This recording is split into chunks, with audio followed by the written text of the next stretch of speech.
He was 5 when I met him. Tiny arms, big brown eyes, and a mop of unruly hair. He stood behind his mother's legs, peeking out shyly as she introduced him to me. "This is Evan," she said with a soft smile. "He's a little shy." I knelt down, offered him a Hot Wheels car I'd picked up on the way.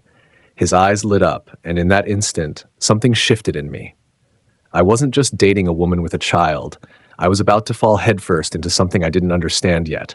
Fatherhood. The first time he called me Dad, I cried in the bathroom so he wouldn't see. We built Lego castles, played soccer in the yard, read bedtime stories every night. He made me birthday cards with stick figures and hearts that said, "To the best dad ever." At school events, I was the one cheering the loudest. At night, he'd sneak into our bed after nightmares, curling against me like I was a fortress that could protect him from anything. 12 years. 12 years of scraped knees, science projects, camping trips, parent-teacher meetings. 12 Christmas mornings where he tore through presents while I held the camera. 12 times I kissed his forehead before he left for school and whispered, "Be good, buddy." I married his mother when he was 7. We had a quiet ceremony by the lake. Evan wore a little tuxedo and held the rings. He told everyone at the reception, "That's my dad now. He's the best." I never corrected him. I never thought I'd need to. Then one night, his mother and I had an argument, one of those quiet, cold ones. It wasn't about Evan. It was about trust, about distance, about how she'd been pulling away. "You've been different," I said. "What's going on?" She looked away. "It's nothing." But it was never nothing. A week later, I found an old envelope tucked behind a drawer, buried under tax papers and expired documents. Curiosity got the better of me. Inside, a birth certificate. Father. Left blank. And then a folded letter, torn on the edges, dated just weeks before Evan's birth. "I don't know who the father is," it read. "I was with both of them that month. But I can't tell Daniel. He's good. He'll step up, even if it's not his. I just don't want to lose him." My hands were trembling, my heart thudding so loud I thought it would break through my chest. I didn't sleep that night. I stared at the ceiling, trying to convince myself it didn't matter. That biology didn't change the memories, but the doubt festered. So I took a test, a simple DNA swab. 2 weeks later, the email came in. Probability of paternity, 0.00%. I sat in the car for 3 hours, staring at the screen, unable to breathe. The boy who called me dad for 12 years wasn't mine. He never was. I came home numb. She knew by the look on my face. "I'm sorry," she whispered, tears already falling. "I was young. I didn't know how to tell you. And then you became his dad in every way. I didn't want to ruin that." Ruin it? It was already ruined. I didn't tell Evan right away. How do you shatter a child's world?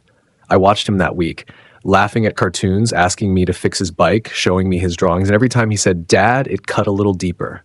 Then came the day I couldn't keep pretending. We sat on the couch. I took his hand in mine.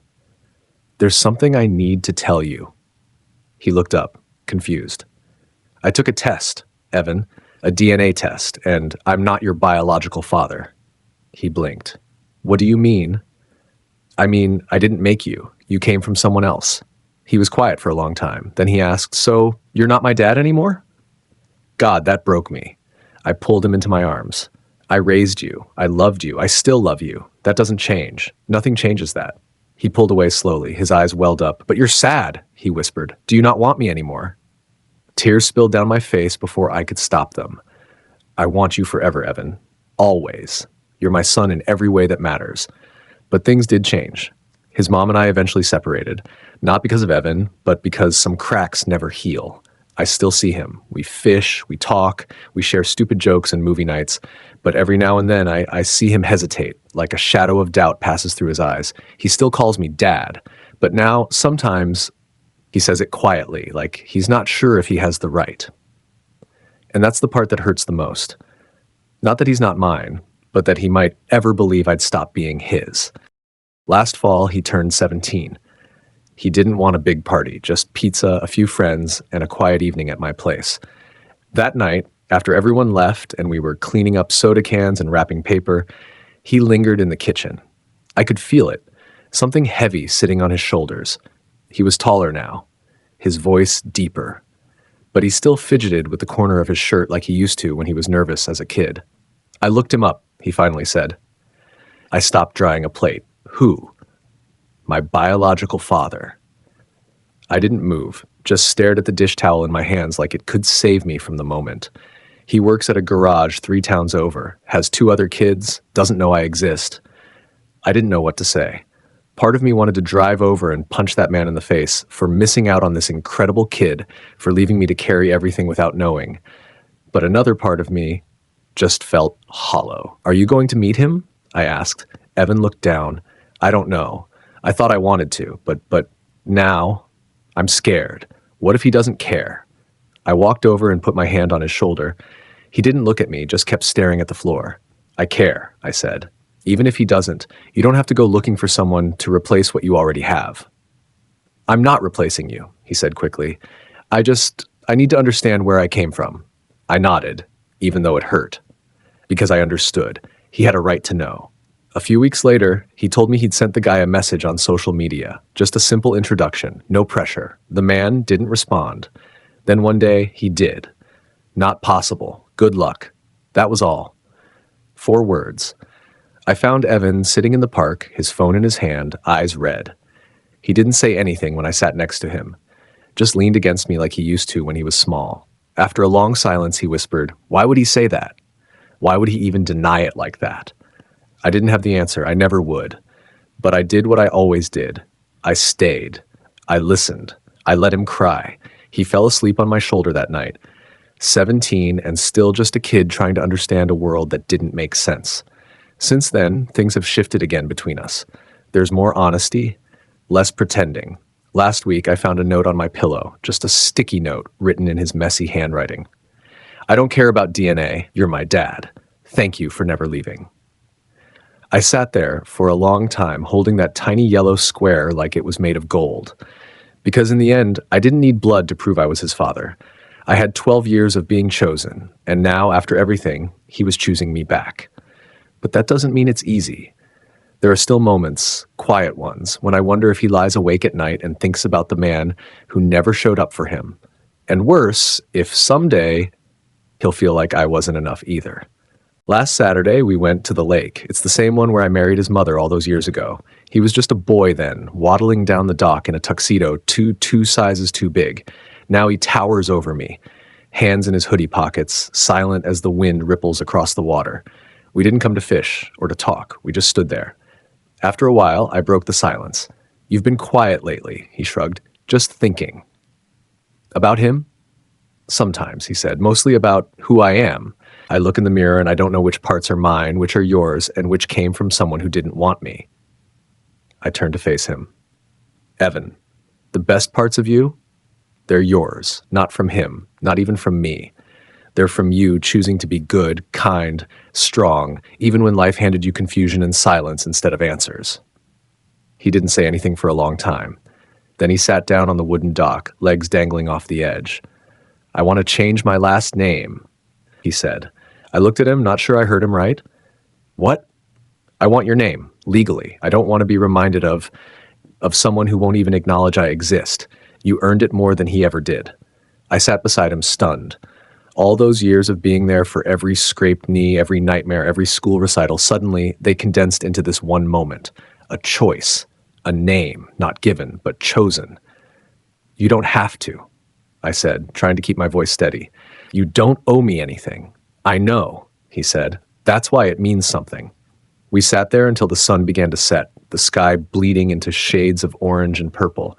When we got back to my place, he asked if I still had that Hot Wheels car, the first one I gave him 12 years ago. I rummaged through boxes in the garage until I found it. Rusted wheels, a chipped blue frame, but still there. Still his. He held it in his hand like it was a relic. "You kept this?" "Of course," I said. It was the day everything changed for me. He smiled, small and soft, then put the car in his pocket. "You know what's weird?" he said as he stood up. "Even after everything, I feel more like your son now than I ever did before." And I realized, sometimes the hardest truths don't destroy you. Sometimes they rebuild you into something even stronger. But the journey isn't over. There are still questions neither of us have the courage to ask. There are nights he still turns away when I say goodnight. Moments where I wonder if a part of him still aches for a connection with someone who gave him nothing but silence. And there's one more letter. One he doesn't know I found, hidden deep in a box of old hospital forms. Written by his mother, never sent. It's addressed to the biological father, and it changes everything. It was late, almost midnight, when I sat alone in the garage holding the letter. The paper was yellowed at the edges, creased from years of being folded and refolded. Her handwriting was neat, careful, like she was trying to make something broken feel clean again. I'm writing this not to beg, but to be honest. You have a son. His name is Evan. He's smart, gentle, and funny. He has your eyes, maybe, I'm not sure.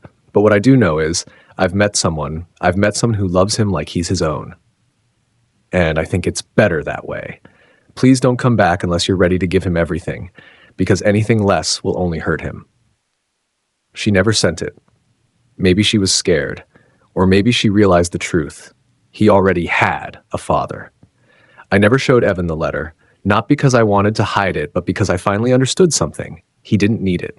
He didn't need more questions or regrets or ghosts from the past knocking at the door. What he needed was now. What he needed was me.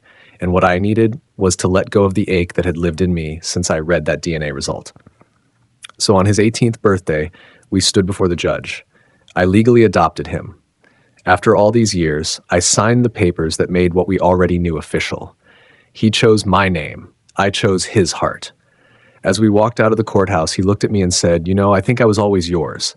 I just didn't know it until now." I smiled. "No, Evan, I knew from the moment you took that Hot Wheels car, you've always been mine." And for the first time in years, there was no shadow between us. No questions, no doubt. Just a father and a son, not by blood, but by something stronger.